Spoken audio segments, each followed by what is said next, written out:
Hello planner peeps, and welcome back to another video.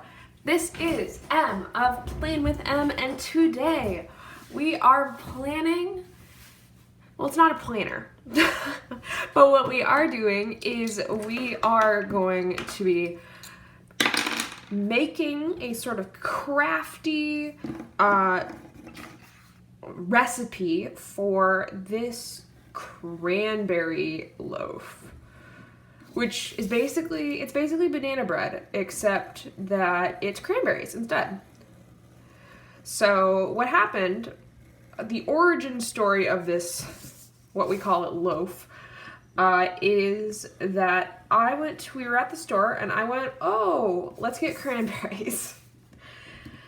Didn't really know why. Didn't have a recipe that I wanted to use them in. I just wanted to get cranberries. So obviously we had to figure something out. And lo and behold, we did. We did figure something out. So what I did, this holiday season, I'm going to be doing some recipes so this is, my mom got me this for, I think it was for Christmas or birthday, or maybe it was when we moved to Indiana. But it's just like from Michael's, I think. And I really like this paper is pretty thick, all things considered. Like there is, there's some ghosting and stuff, but it's not the worst I've ever seen. So, problem is, I wanted to put the picture on here, but it's gonna cover a fair amount of stuff. That's all right. We're just gonna go for it. We're just gonna stick it right here. Because I always, it's nice to sort of see the thing before you make it. All right, so I've got this fun little pen. It's not cranberry colored, technically, but it's the color that the cranberries turn once you put them in the loaf. So I thought that was fun. So what I'm gonna do is I'm just gonna letter this in really quick.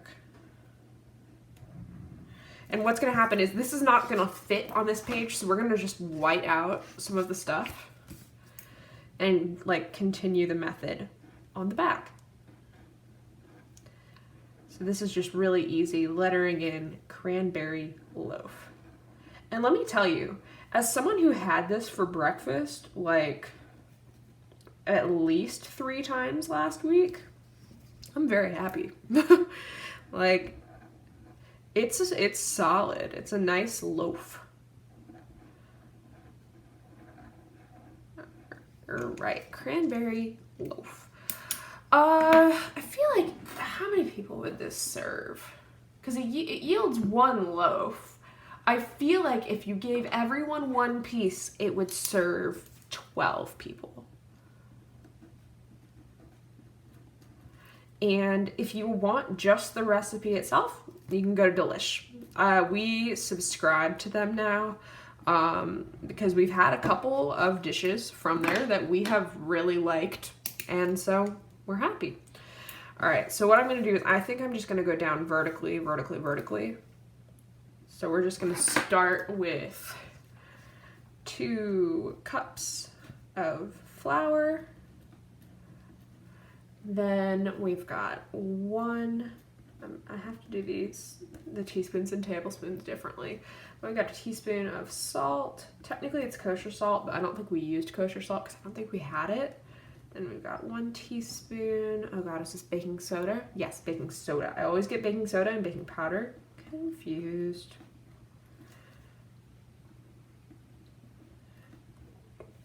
Baking soda. Okay, I'm just thinking really quick. Okay, then we've got a 1/2 teaspoon of ground cloves.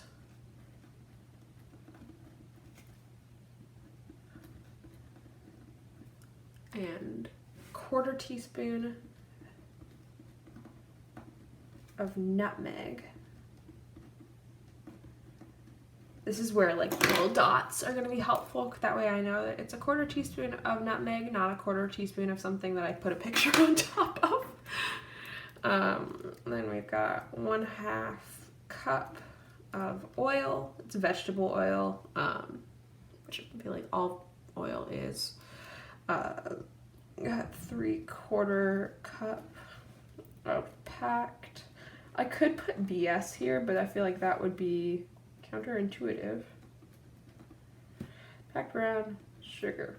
Guess who's gonna run out of room? It's me.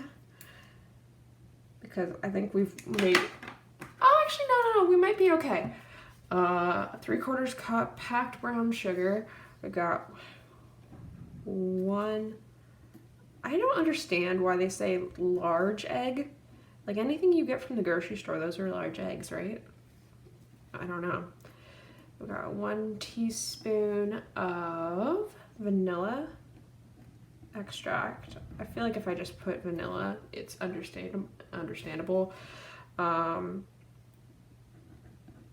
Zest of half an orange. I'm not really sure what you're gonna do with the other half. I mean, you can zest half of it, but you're gonna have to use the juice at one point too in this, so who knows. But one fun swap for buttermilk is really, it's just like slightly soured milk. So you can use like vinegar or lemon juice in your milk to actually get it to sort of curdle a little bit. 1 cup cranberries. That's not nearly enough, honestly. Gil made a version that had more, and it was very good. Then we got 1/2 cup of chopped walnuts, and depending on where you can buy them, sometimes the chopped walnuts are actually cheaper than the regular like non-chopped walnuts, especially for like the amount that you need. You don't need that much for this. All right, this is so cute, and honestly the holidays, like, it's just very good. Okay, and then I'm just gonna put a little line here so that I know that like all of that is for the bread and this next bit is for the glaze, because it's 3/4 cup of powdered sugar. Also, I didn't know you could make your own powdered sugar by just taking regular sugar and putting it in a blender. Mind blown. The cleanup, not so fun, but you know, apart from that, it's pretty cool. 2 tablespoons. They say, I'm just gonna put fresh OJ. You don't have to, right, if you don't want to, but honestly, fresh squeezed orange juice is so good. Okay, so let's be real. The first thing that goes into any recipe, no matter what they say, step 1, you preheat your oven. So here our oven is going to be preheat oven to, I believe it's 350? Yeah. To 350 degrees, and grease your loaf pan. So here we use a loaf pan, that's what makes it a loaf. Hypothetically, I feel like maybe you could use a cake pan if you really wanted to, and it would be like kind of coffee cake texture. But you know, you do you. And then we whisk it all together, and you know it is the best of both worlds. Whisk, oil. It's like, it says in a medium bowl. I feel like you can figure that out. Like, you have to whisk it together in something, and given how much of, you know, this like wet ingredients we have, you know, we're smart here, okay? I believe in you. Vanilla and zest until combined. That is the most arbitrary thing though, because it's like, what really makes something combined? Then what you do is you, just in case you didn't know what combined was, you're gonna add buttermilk and do it again.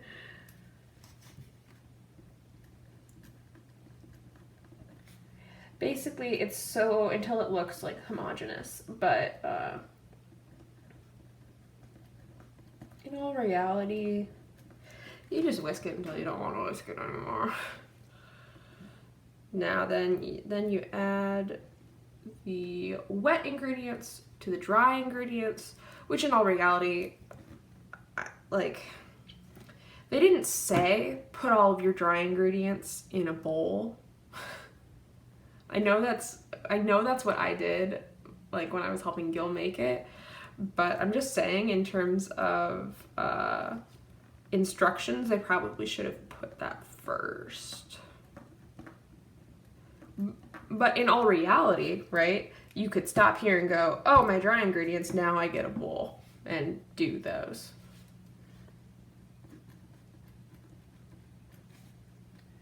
Imagine if this was like Bake Off, right? And I didn't even put the picture on here. I was just like, cranberry loaf. Make loaf. Make glaze. Apply glaze to loaf. It's a technical challenge. To dry ingredients. And then the key here is not to overmix, right? And so you want to mix until it's just combined.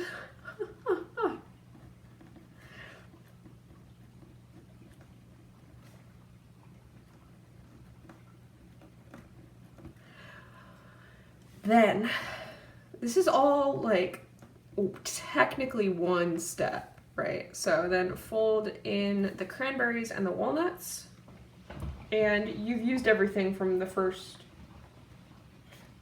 bit. And so remember that folding, right, is gentle, because you don't want to get out any of that air that you put into it. You want it to be moist and a little bit airy. Okay, then 3. Okay, so first things first, we're thinking ahead here now. I am going probably, yeah, we're gonna need to cover up this notes here.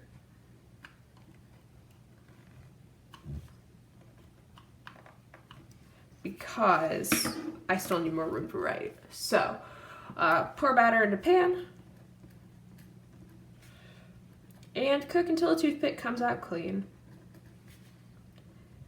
You know, the standard thing.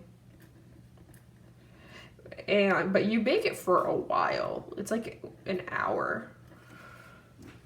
Oh, that bake word did not come out good. I kind of just want to say bake until done, because like I know how to test a cake. So approximately 1 hour, 10 minutes. Yeah. Make glaze with powdered sugar and OJ.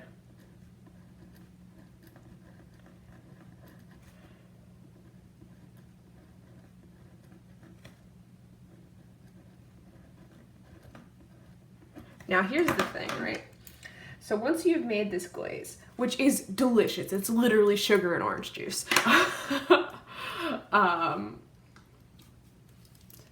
You take it out of the oven, right? So you let the loaf, I'm trying to be really careful here. So I don't want to accidentally peel up the whiteout that I put there. Let loaf cool for 15 minutes. And then pour the glaze on. So what we did actually was we put it on a pizza pan, so that way the glaze, like, it didn't fall over it or fall off of it. Because sometimes what they do on the cooking shows is they'll have like a rack that has holes in it for the glaze to fall through, but we wanted to use all of that glaze because it was delicious. And then let cool completely, entirely, because that will fit better. So I let cool entirely, then slice and enjoy.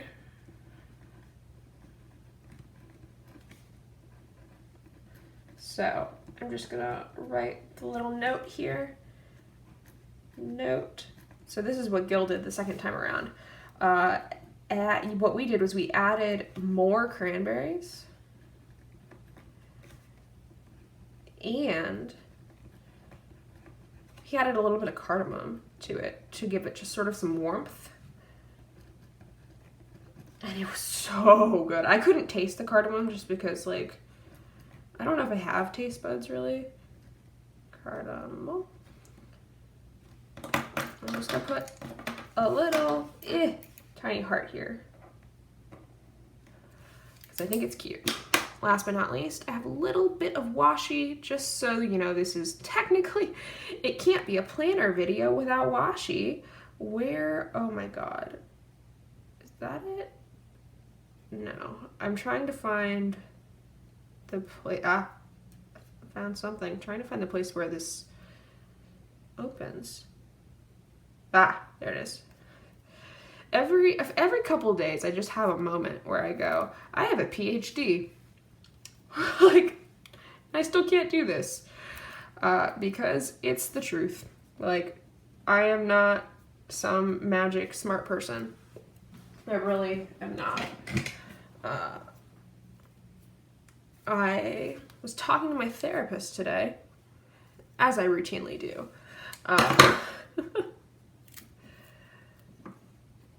And she was saying, well, she said a lot of things, but the thing that she said the most was like, oh yeah, you know, you're a smart person, you have a PhD. And I'm like, well, that's not true, right? Like, you know, my dad has a PhD, and okay. What I might do, I might like use this washi to kind of make it look like I taped in the picture when I didn't really. Because I think that that's cute too. I'm really excited to make the holiday punch that I'm doing a recipe plan for, because my friend Shelby from the internet told me that it's delicious. Do I want to do all 4 sides? Yeah, because it looks a little weird without it. It might look a little weird with it too, but like at this point, you know, we're here for it. But if you try this out, oh my god, let me know, because I want to hear what you think. I want to hear if you did the cardamom trick, whether or not you used actual buttermilk or if you used some kind of substitute, because seriously, I don't know anybody who just has buttermilk lying around in their house. And I'm from the South now, technically. I live in the South. Admittedly, none of my friends here are like from the South, but oh, that's cute. I think the last thing, maybe, just because there's no space on the other ones, I'm just trying to balance it. I really honestly thought that I'd be using the other side by now. But let's just trim this a little bit. Oh, I think that's cute. It's so simple, right? But you get a picture of what you're making. There's a little bit of color coordination. That makes me happy. And that's what matters, right? That's what we're doing planmas for in the first place. A, so I can feel like I have my life together. But B, so that, you know, it's a creative outlet. And that's what this is all supposed to be. This is supposed to be me planning so that I feel better about things. And if it stops feeling that way, then I need to stop doing it. But if you liked this video, go ahead and hit that like button. If you want to see more of my videos, hit that subscribe button. If you have a favorite holiday recipe or something that you think that I would like or you want me to try, let me know in the comments, because I'd totally be willing to make this a thing. And like, you know, maybe get a little more creative with it. Who knows? I don't know. But as always, happy planning.